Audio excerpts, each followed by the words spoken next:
Bagaimana jika sebuah pernikahan yang tampak biasa menyimpan rahasia besar yang penuh luka, cinta, dan ancaman? Inilah kisah Pak Joko dan Laras, dua insan dari generasi berbeda yang dipertemukan oleh takdir, namun harus menghadapi bayang dendam masa lalu yang mengancam kehidupan mereka.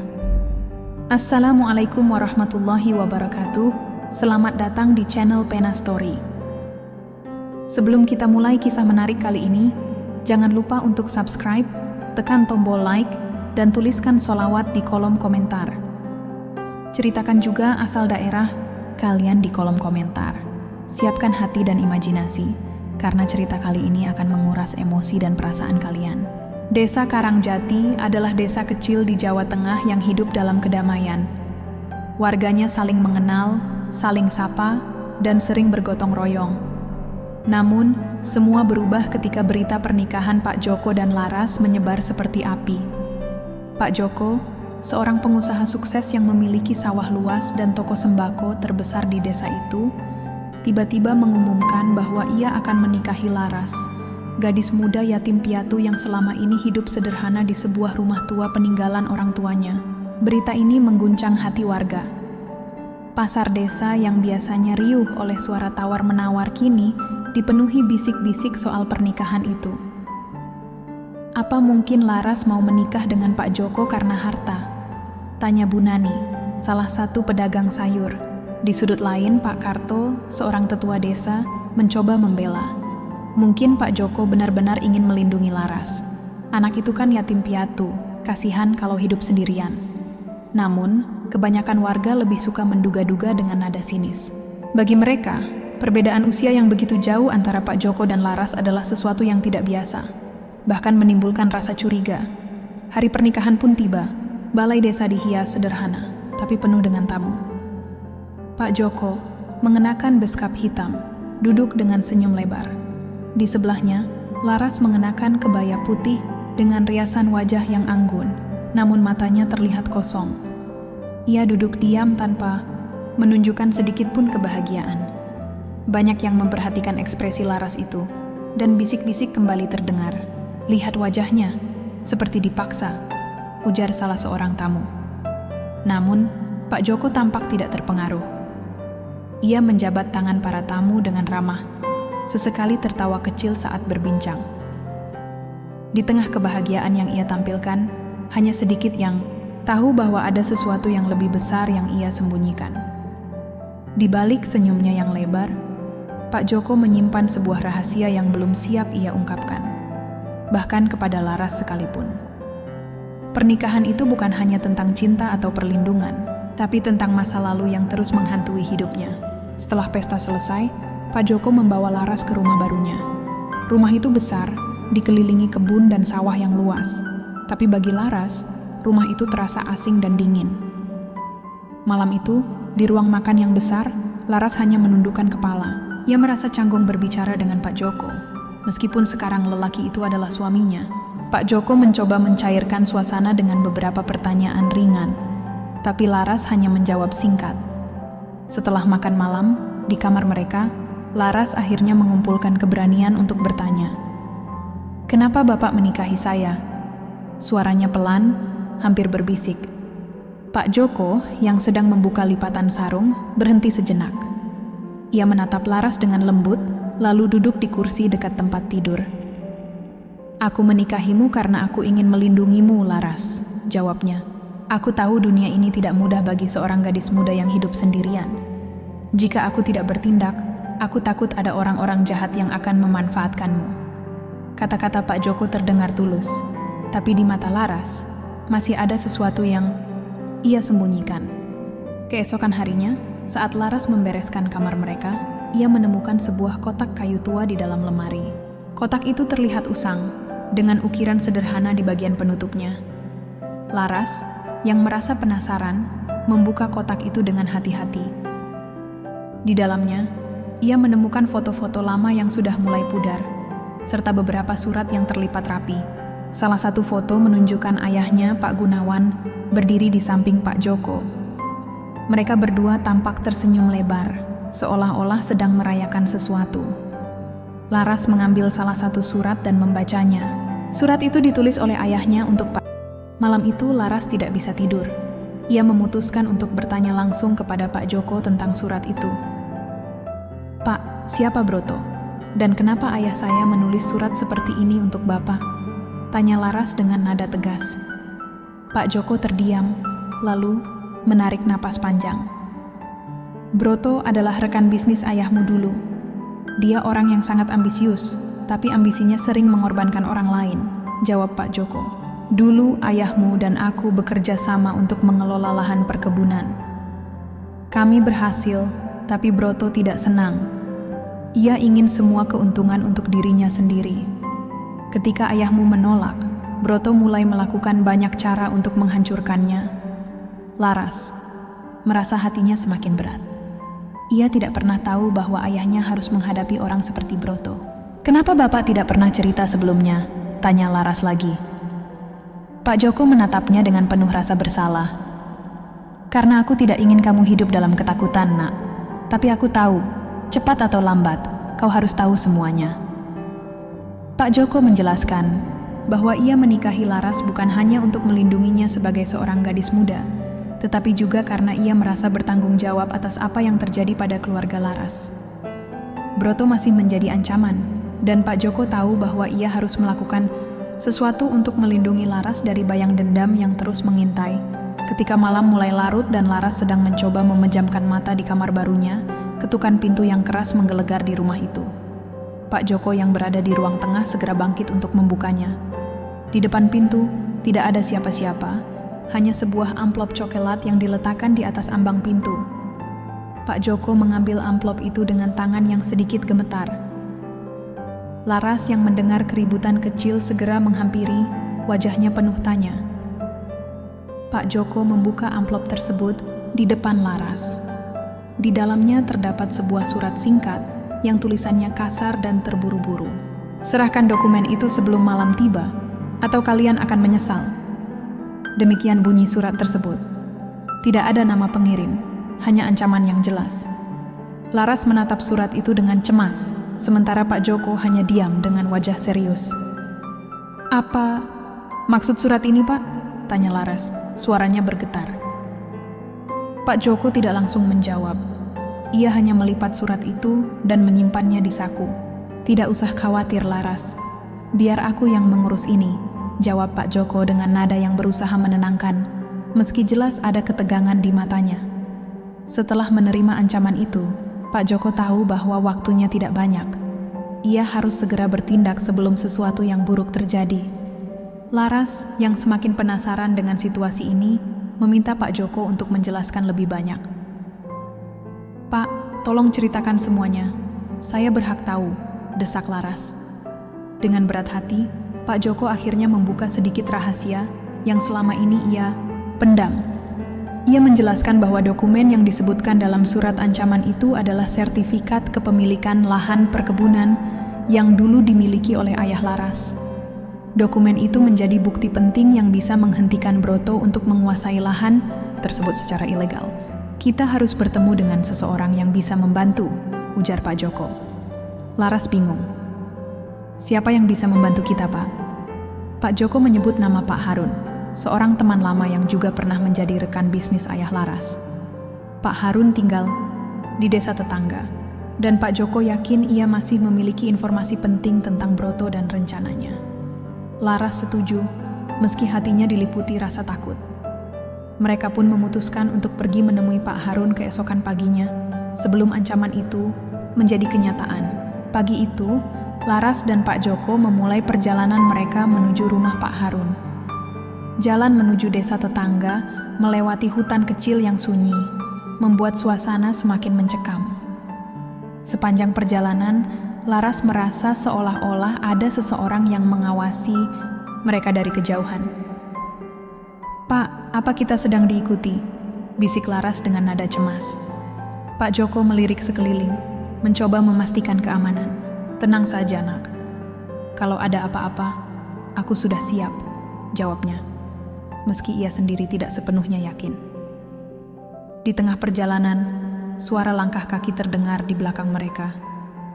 Laras menoleh, tapi hanya melihat pepohonan yang diam. Mungkin cuman perasaanku, pikirnya, meski hatinya tetap waspada. Pak Joko memutuskan untuk mempercepat langkah mereka. Ia tahu, jika Broto benar-benar serius dengan ancamannya, kemungkinan besar ia sudah mengirim seseorang untuk mengawasi mereka. Namun, Pak Joko bertekad untuk tidak menyerah. Ia harus melindungi Laras dan memastikan bahwa dokumen itu tetap aman.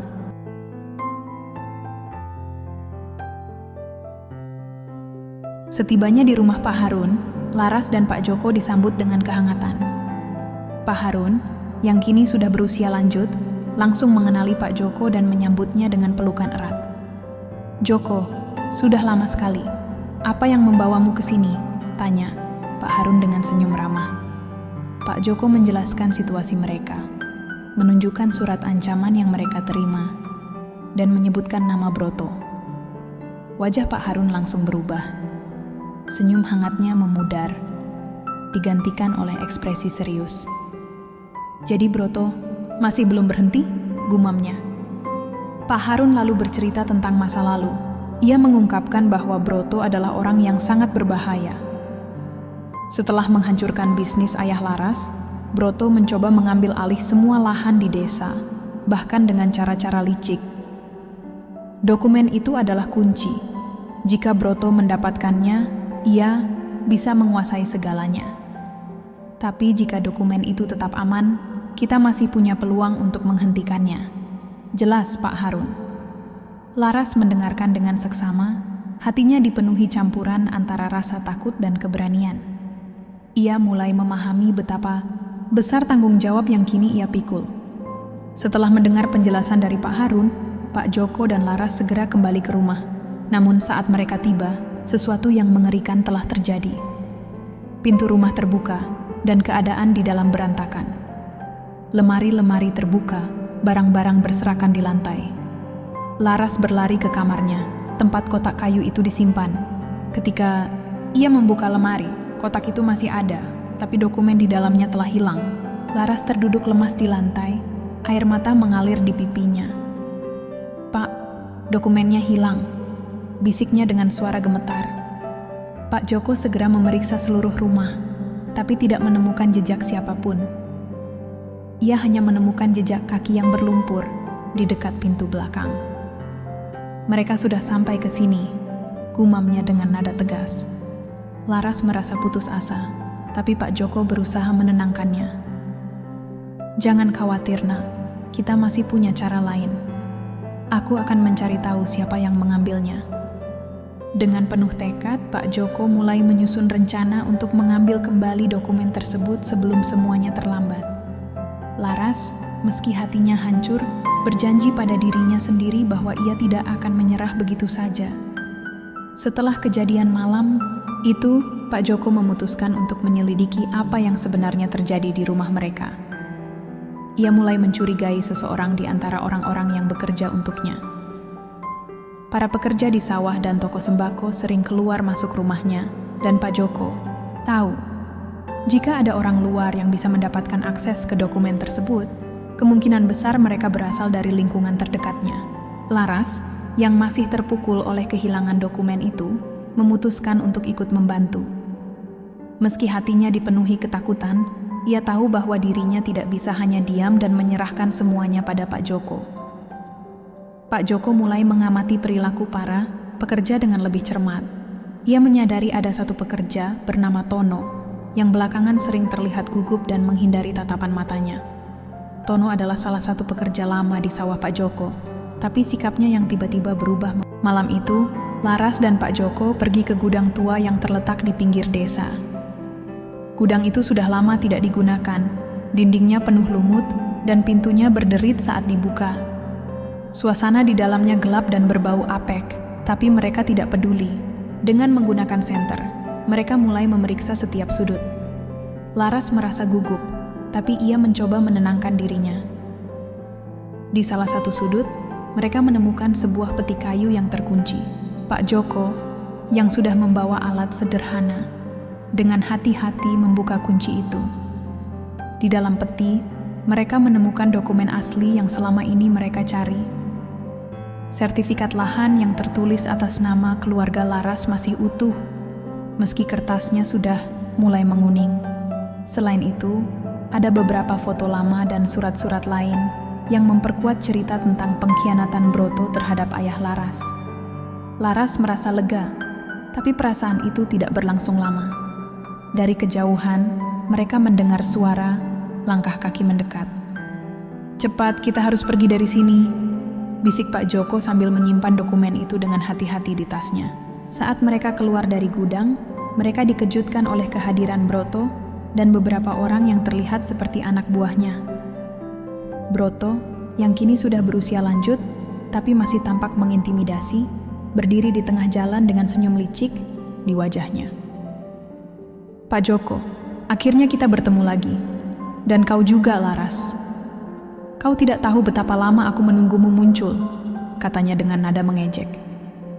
Pak Joko berdiri di depan Laras, melindunginya. "Apa maumu, Broto? Kau sudah menghancurkan cukup banyak hal. Sekarang kau ingin apa lagi?" tanya Pak Joko dengan nada tegas. Broto tertawa kecil. "Aku hanya ingin apa yang seharusnya menjadi milikku. Serahkan dokumen itu, dan aku akan membiarkan kalian pergi dengan selamat," ancamnya. Laras yang berada di belakang Pak Joko merasa tubuhnya gemetar, tapi ia mencoba tetap tenang. "Kau tidak akan mendapat apa-apa, Broto. Kebenaran akan selalu menang," jawab Pak Joko dengan suara lantang. Kata-kata itu membuat Broto murka, dan ia memberikan isyarat kepada anak buahnya untuk mendekat. Namun sebelum mereka sempat melakukan sesuatu, suara sirene polisi terdengar di kejauhan. Pak Joko ternyata sudah melaporkan lokasi Broto sebelumnya, dan polisi datang tepat waktu. Dengan kehadiran polisi, Broto mencoba membela diri. "Aku tidak melakukan apa-apa. Mereka yang mencoba mencuri dari aku," teriaknya. Tapi Pak Joko dengan tenang menunjukkan dokumen-dokumen yang mereka temukan di gudang tua. Ia juga menjelaskan semua bukti tentang bagaimana Broto telah memanipulasi dan menghancurkan keluarga Laras di masa lalu. Polisi segera menangkap Broto dan anak buahnya, meski Broto terus berteriak, menyangkal semua tuduhan. Laras yang menyaksikan semua ini merasa lega, tapi hatinya juga penuh dengan emosi campur aduk. Ia mendekati Pak Joko dan berkata, "Terima kasih, Pak. Kalau bukan karena Bapak, saya tidak tahu apa yang akan terjadi." Pak Joko tersenyum kecil. "Ini bukan hanya tentang melindungimu, Laras. Ini juga tentang menegakkan keadilan untuk keluargamu." Laras menatap Pak Joko dengan rasa hormat yang baru. Ia mulai menyadari bahwa meski pernikahan mereka dimulai dengan banyak keraguan, kini ada rasa percaya yang tumbuh di antara mereka.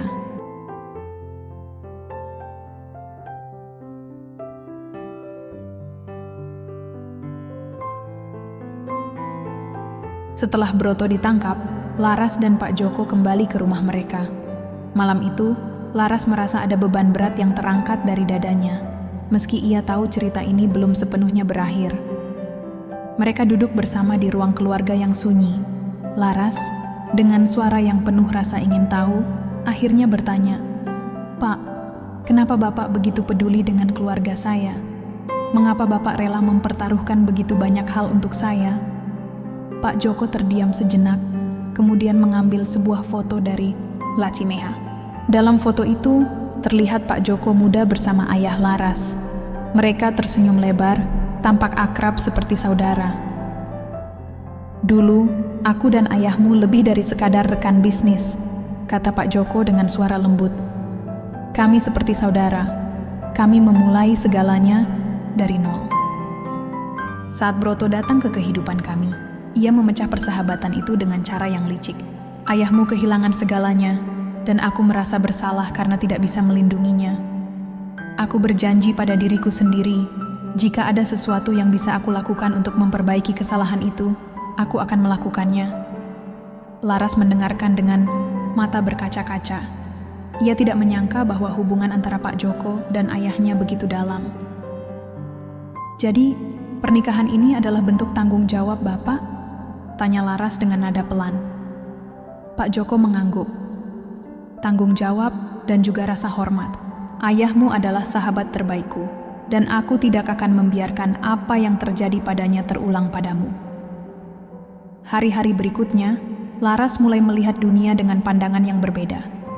Ia menyadari bahwa hidupnya kini memiliki tujuan yang lebih besar, melindungi apa yang menjadi hak keluarganya dan melanjutkan warisan ayahnya. Meski awalnya ia merasa dirinya lemah dan tak berdaya, pengalaman menghadapi Broto telah membangkitkan keberanian dalam dirinya. Ia mulai aktif membantu Pak Joko mengelola bisnis dan memperbaiki lahan yang selama ini terbengkalai. Laras mempelajari cara mengelola sawah dan toko, bahkan mulai mengenal para pekerja dengan lebih dekat. Suatu hari, Laras berdiri di tengah sawah, memandangi hamparan hijau yang luas. Ia teringat masa kecilnya, saat ayahnya sering membawanya ke sini untuk bermain dan belajar tentang tanah.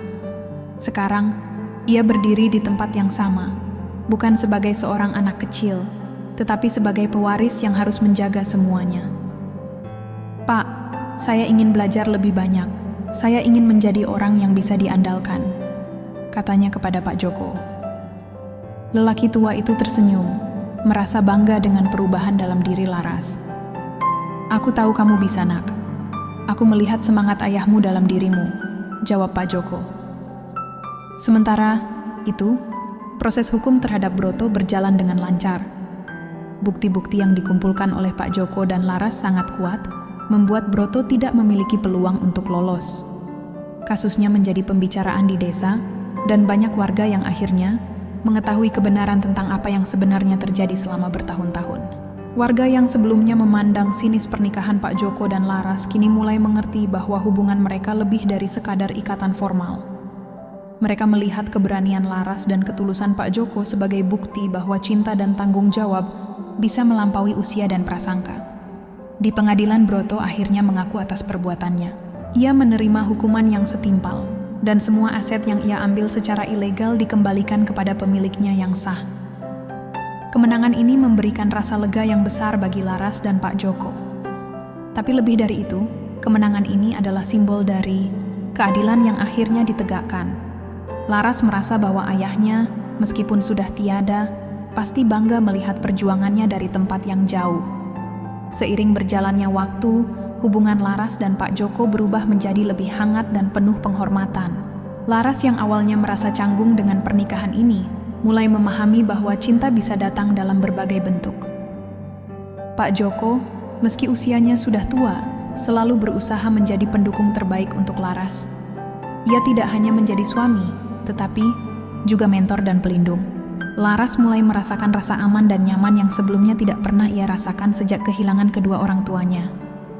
Dalam momen-momen kecil, seperti makan bersama atau berdiskusi tentang bisnis, Laras menemukan bahwa Pak Joko adalah sosok yang bijaksana dan penuh kasih.